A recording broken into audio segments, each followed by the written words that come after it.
Guess what I found? The brain. Lord, we're gonna just roll with it. We're gonna just roll with it. Can it just stay?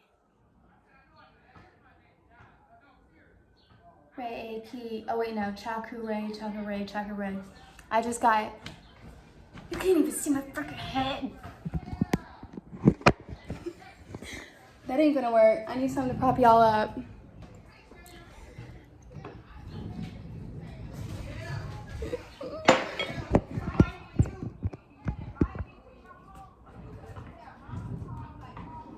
Can y'all hear my neighbors outside? Anywho, okay, I found Brain Saver. Well, I can't even take credit. My wife found Brain Saver for me, so we can get going. Back with the reading. Yeah, I got Reiki 2 certified. I have one more Reiki cert to go, Reiki Mastery. I have 4 weeks left until graduation. I've done 1 week working reception at the day spa. Hey, it's going great. Are they too loud? I hope y'all can hear. I do love our new neighbors though. Everyone is super, super nice. Anywho, I think we can finish the book though. This is, what are we, chapter 7? Are we chapter 7? Yeah, chapter 7, part 3. Losing precious reserves. Is this too loud? I wish I could like pause it and like go back, but I can't. All right, whatever. Even when critical building blocks do reach the brain and storage is refilled, meaning that the brain has readily available assets of critically needed stabilizers like nutrients and phytochemical compounds, there's still fight or flight to consider. When we're up against a barrage of adrenaline that has a significant effect on our stores of brain supplies. Oh, also, I'm eating a salad right now instead of my water. It is butterleaf lettuce, arugula, that's the base, and then I have Roma tomato, white onion, white sweet potato, white potato, some avocado, and squeeze of lemon. Yup, and it's bomb, it's good. Okay, floods of adrenaline can scorch brain tissue, and it's your reserves of nutrients and phytochemical compounds that help protect you and minimize damage from excess adrenaline injuries. Corrosive nature. No, excess adrenaline's injurious, which I feel like, is it saying adrenaline be injuring? It's hard to keep a full storage bin of precious commodities inside the brain when on top of using brain reserves for daily thinking, emotions, talking, playing, doing our tasks, taking care of our responsibilities, living our lives, and trying to create our dreams. We're also drawing on these precious reserves to do battle in moments of fight or flight. Hard times of struggle, difficulty, challenge, whenever these occur, our adrenal glands release spurts of adrenaline, also called epinephrine, as I mentioned earlier, which go to the brain quickly. Adrenaline is there to burn fast, and it interacts with the electricity in the brain like gasoline to a flame. Your brain's fire keeps you alive. It helps you navigate the difficult moments, makes decisions quickly, defend yourself. Yet, if you are consistently and compromising positions that this goes on far too long, all the supplies that are entering the brain are being used up before they can even become reserves. What's coming in is not entering fast enough to make up for what's being lost. It's okay to encounter fight or flight. Life is hard, we're up against a lot. It's okay as long as we know how to restore and replenish our brain's reserves. We tend to do the opposite. When life is relatively smooth and we have more time on our hands, we don't tend to build up our brain reserves. We latch on to vices, caffeine addictions, intermittent fasting, extreme heat activities, Judy, such as hot yoga. Oh, what? Hi, Judy Bean. Oh, my baby. Have you guys met Junior? Usually it's Jack's bothering me, but Judy Bean, oh, he's my cuddle bug. He is my baby, aren't you? No, he's the oldest, but he's my baby at heart. And he doesn't like to be on my lap. What? You're gonna stay? He's doing it for the video. He doesn't like my lap usually. Oh. Okay, I did not know that. So it says we latch on devices, caffeine addictions, intermittent fasting. Knew both of those. Cutie. But extreme heat activities such as hot yoga and excessively long hot saunas. I hate hot yoga. Always hated that. Like, I'm not even a big fan of like Western yoga, to be honest.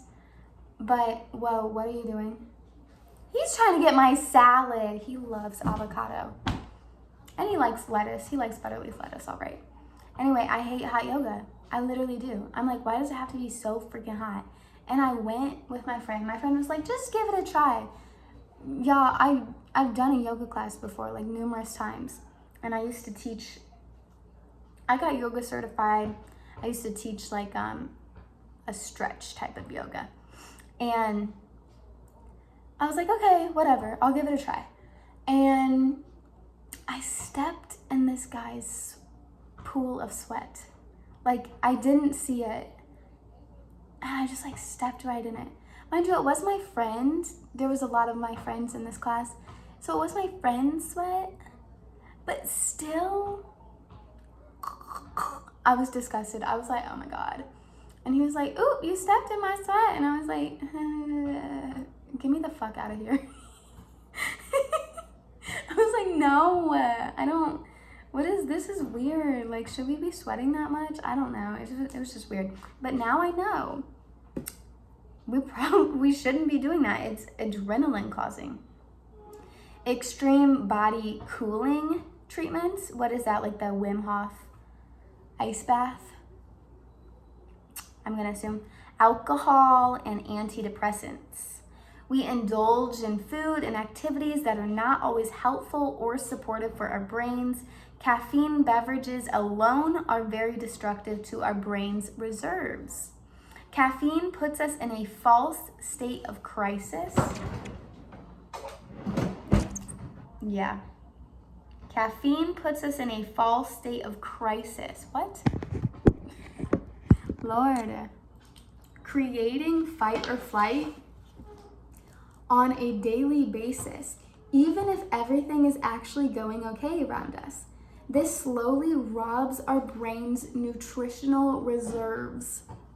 And I was actually just listening to a Cryon YouTube video. If you don't know Cryon, Kryon, on YouTube, definitely go check him out. And I can't remember what the title was, but he was saying in this video that us as humans are, well, first off, he said that we've lost from over 2,000 years ago, we've already lost a chromosome. Like every single human is being born with one less chromosome than we used to. And he's saying that we're only living to half of our natural age. So we should be living until like 200, 230, 250, around that time is what I was getting from this. And yeah, and it's all about how we can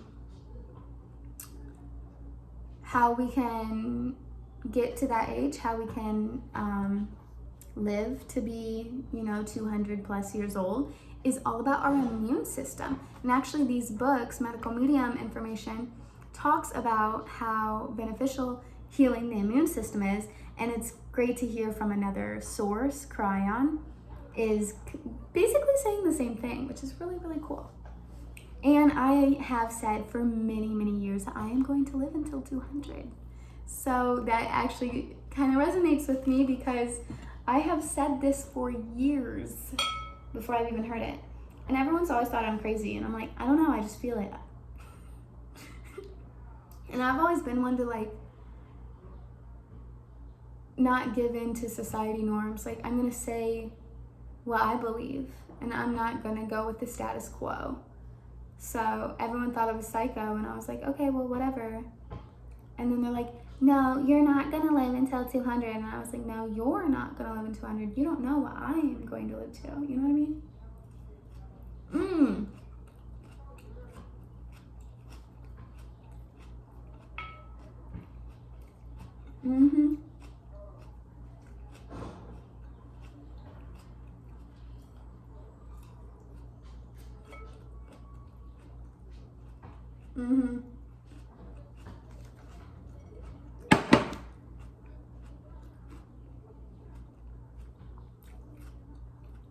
That is so good.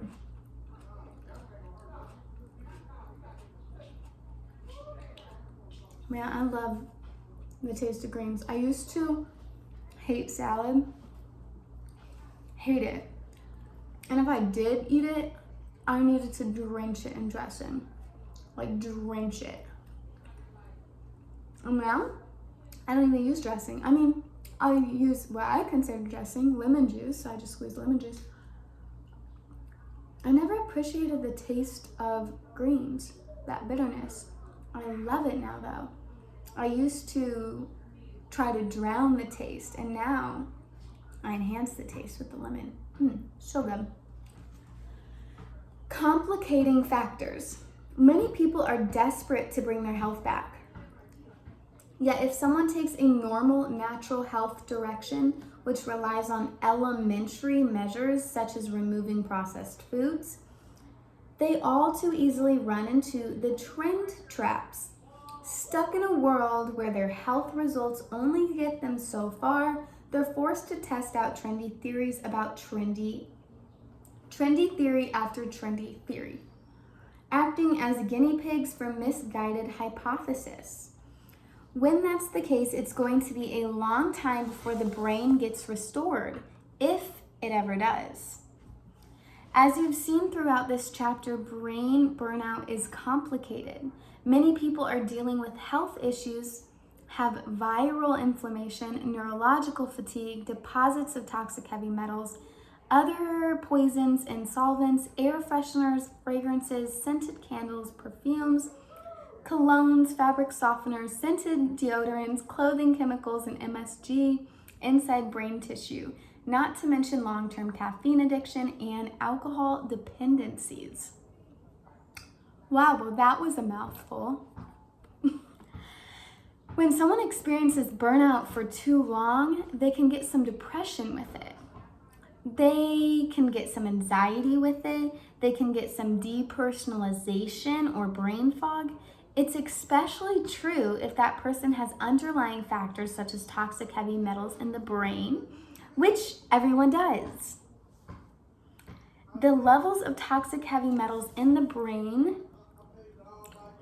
what combinations they're in, and where they're located in the brain determine what kind of added bonus someone is going to have with their burnout. For example, depression with a little bit of anxiety. And then there's viral brain inflammation. The person with small amounts of viral brain inflammation is going to burn out faster than the person without viral brain inflammation. Burnout is hard enough for someone without viral brain inflammation.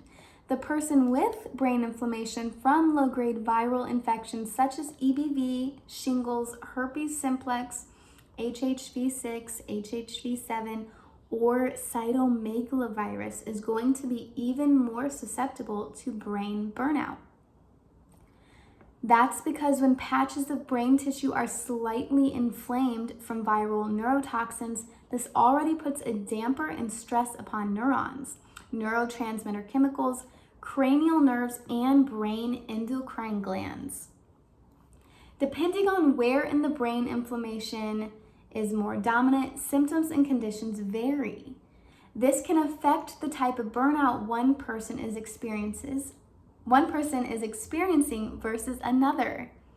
When someone's brain is inflamed as a result of viral infection, more supplies are needed than for someone who does not have viral neurotoxins inflaming their brain.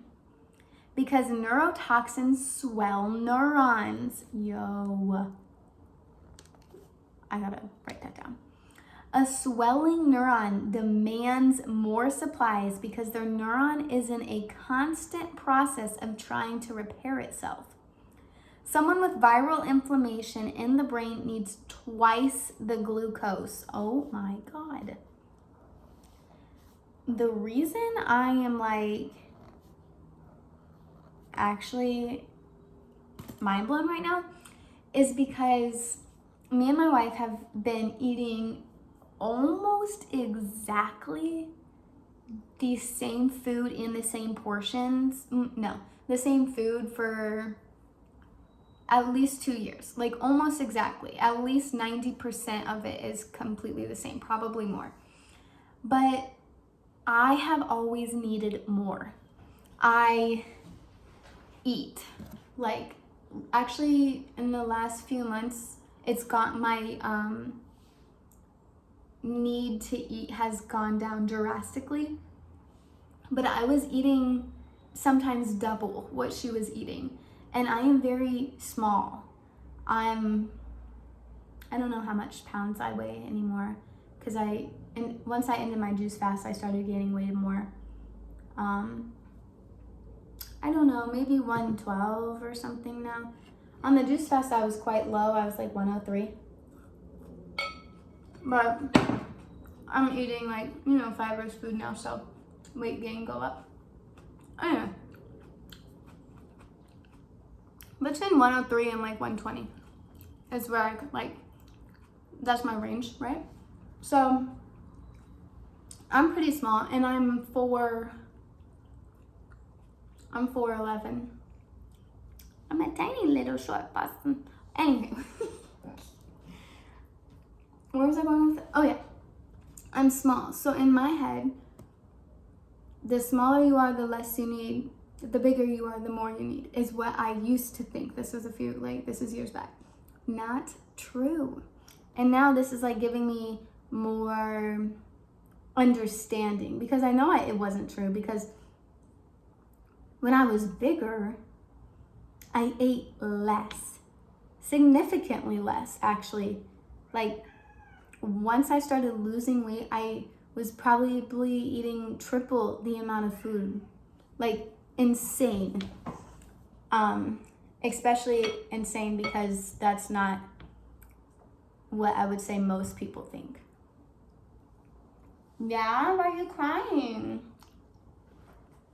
I'm still reading. Yeah, we're kind of almost done. I'm a chit chatter. Y'all know that.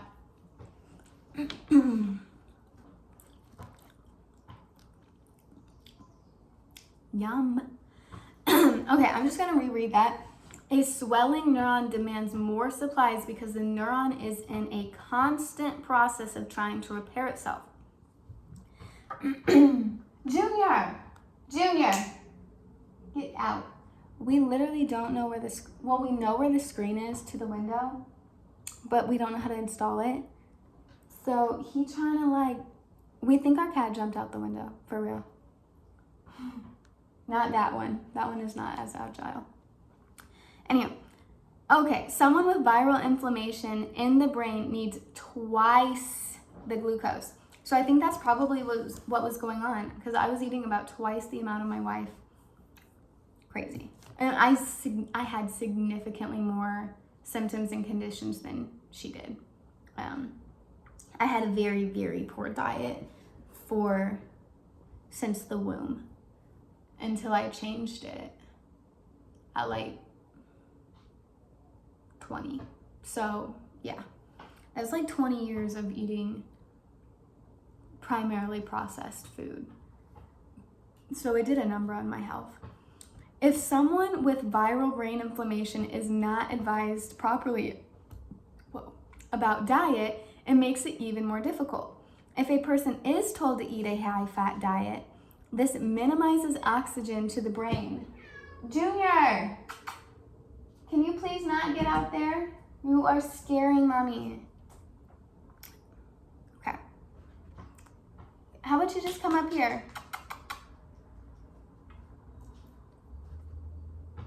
Hi. Okay. If a person is told to eat a high-fat diet, this minimizes oxygen to the brain, and oxygen is helpful both in repelling viral infection and in restoring brain tissue and creating new brain cells.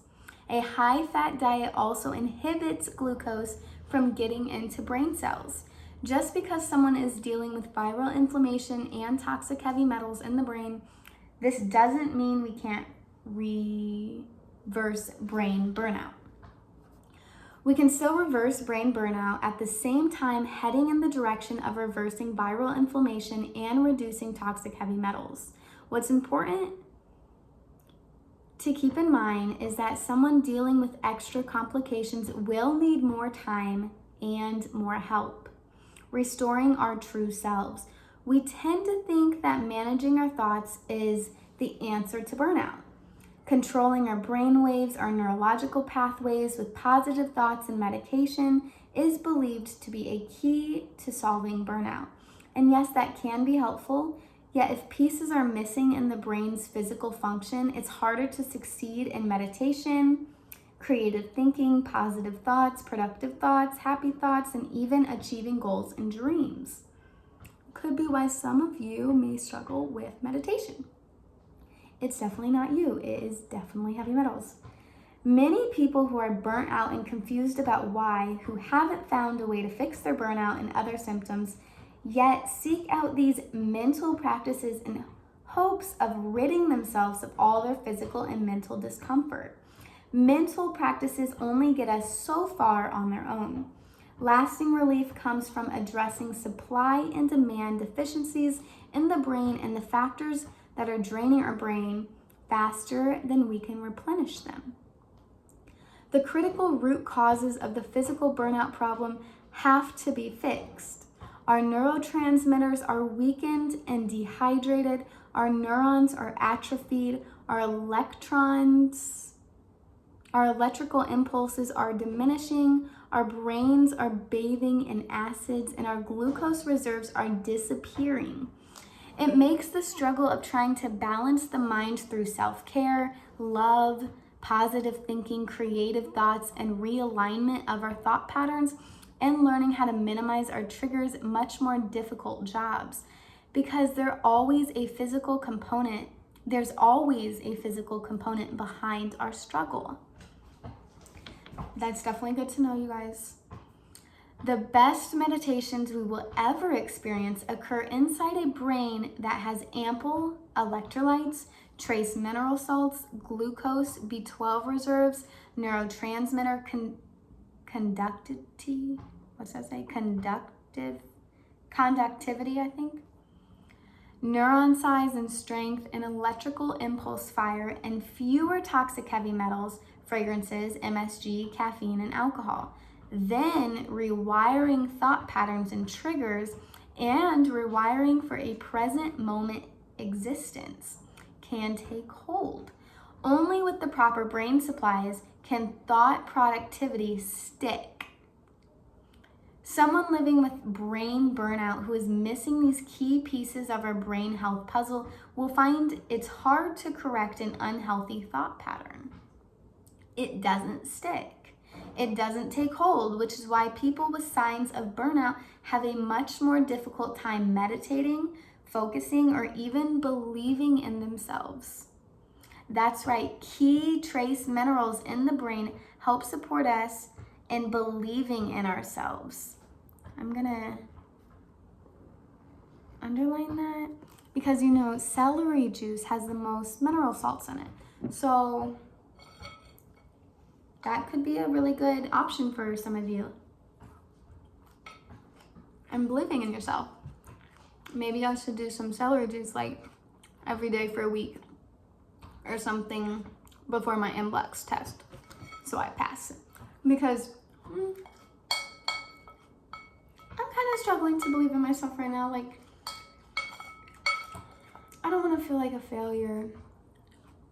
I don't want to go there. Like, I want to pass my NBLEX test. And I don't want to be that person, like, only thinking negative. Like, what if I don't pass? Right? But I'm still like, yeah, what if I don't pass? How will I feel about myself? I will feel very like, man, I've been studying for months and I failed. Like, that's really difficult.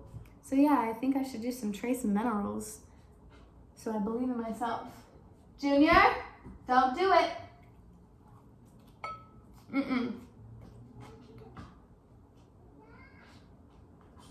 Lord. Come here. Come here, Mr. Bishop. Ugh. God damn, he's heavy. Oh. Here's my chunky monkeys. Aren't you?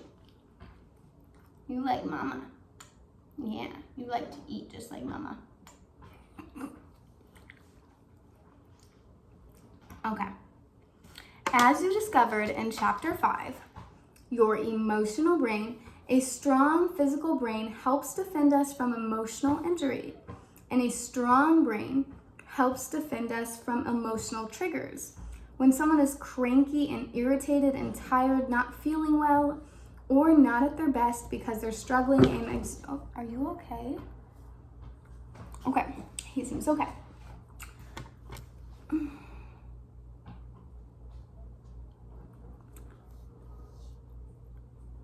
Tenzin's texting me. Oh Lord. I'm gonna finish this.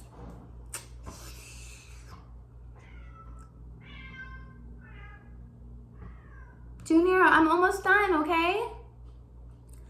Okay, when someone's cranky and irritated and tired and not feeling well or not at their best because they're struggling and exhausted, and then you trigger them, it's going to affect the person. It's much easier for that person to navigate a trigger if they're feeling more themselves. Not tired, not irritable, feeling vital, and thinking clearly because their brain has what it needs. And they're not addicted to adrenaline, caffeine, or other vices. When someone is able to process thoughts well and a trigger comes along, there's a good chance it will blow right over. Or they'll pat you on the back and say, no worries, I completely understand. Amazing when that happens. Brain burnout can bring something out of us that isn't us. It can make us unrecognizable. You're not even who you are. Brain burnout can bring us to our knees, make us doubt who we are, make us doubt if we're a good person or not, make us doubt what we're doing and where we're going in life, doubt our purpose, even doubt our existence. This doesn't make you a weak person. You didn't manifest burnout through your thoughts. It's physical. Patterns can take over with brain burnout where we get heated up too quickly, we can become hot-headed, have tantrums, fall apart, experience meltdowns, or even increase OCD flare-ups. Our brain engine burns hot quickly. It doesn't take much to spark a fire. Information coming in from an outside source processes and registers differently when you're in a weakened condition, even when reserves in your brain are low. It doesn't take much to rev up that fire really fast. Your reactions could be intense, even if you're not physically showing a reaction, because that's not who you are. Internally, there's still a reaction happening inside your brain. Smoldering fire is taking hold. When this occurs over and over again, when everything seems to be in your way, it develops into a pattern caused by burnout. A deficiency of brain supply is not a pattern caused by you. Someone says boo and you jump. Your brain jumps. The pattern can turn into an overheating and reserves burn away quickly. Medical medium tools such as those you'll find in part 5, Bringing Back Your Brain, and the Burnout Protocols and Brain Saver Protocols, Cleanses and Recipes, are designed to heal your brain and keep your brain strong. They're designed to restore brain supplies faster than your brain uses them up, and designed to remove the biohazards that aren't supposed to be there. That's key to preventing and addressing deficiencies and burnout, and it's why the tools you'll find in the Medical Medium series are the most effective to find relief and restore your true self. All right, that is the end of chapter 7. What was it called?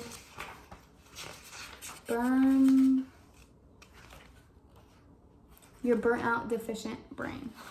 Cool. See y'all in the next chapter. Bye.